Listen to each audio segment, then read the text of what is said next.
को लेकर यह बड़ा खुलासा हुआ है, जहां पर हनी ट्रैप एंगल की बात भी अब सामने आ रही है और एक के बाद एक जिस तरह से परत दर परत ये खुलासे हो रहे हैं, कई ऐसी जानकारियां सामने आई हैं जो वाकई चौंकाती हैं। और इन्हीं में से अब एक जानकारी है इस पूरे मसले पर हनी ट्रैप एंगल का सामने आना। तो अपने दर्शकों को बता दें कि हनी ट्रैप की जब जानकारी मिल रही है तो एक मेल के साथ शुरू हुआ था, एक ईमेल के जरिए ये पूरा सिलसिला शुरू हुआ था, जो आईएसआईएस के कैंप में फंसी लड़की के नाम पर मुर्तजा को आया था। इस बात की जानकारी मिल रही है। पूछताछ में मुर्तजा ने बताया कि उसने लड़की के बताए अकाउंट में 3 बार पैसे भी ट्रांसफर किए, 40,000 रुपए भेजे। इसके बाद लड़की ने अपनी फोटो भेजकर मुर्तजा से वादा किया कि वो भारत आकर मिलेगी, उससे मुलाकात करेगी। और मुर्तजा ने यह भी बताया कि वो आईएसआईएस में जाने की तैयारी कर रहा था। तो ये बेहद चौंकाने वाले खुलासे हैं जो इस पूरे मामले में हुए हैं। एक हनी ट्रैप का भी इसमें मामला सामने आया है कि एक लड़की जिसने ये बताया कि वो आईएसआईएस के कैंप में फंसी हुई है, ईमेल सबसे पहले मुर्तजा के पास आया और उसके बाद उसी लड़की के अकाउंट में 3 बार पैसे भी ट्रांसफर हुए हैं। 40,000 की ये रकम बताई जा रही है और इस लड़की ने ये भी कहा कि भारत जब वो आएगी तो मुर्तजा से मिलेगी, मुलाकात करेगी। मनीष यादव इस वक्त जुड़ गए हैं हमारे साथ और जानकारी के साथ।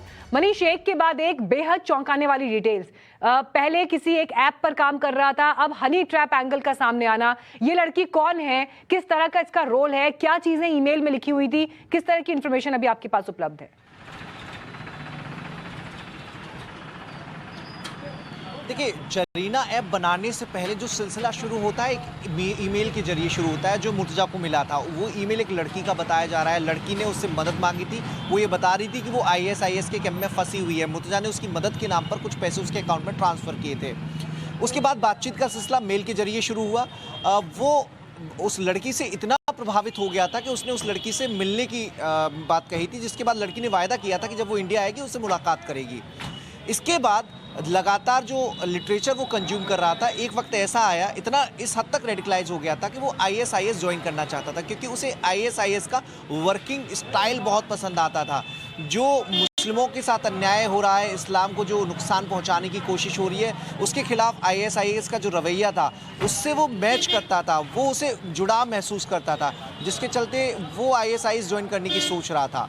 ये पूरी कवायद मेल के जरिए हुई।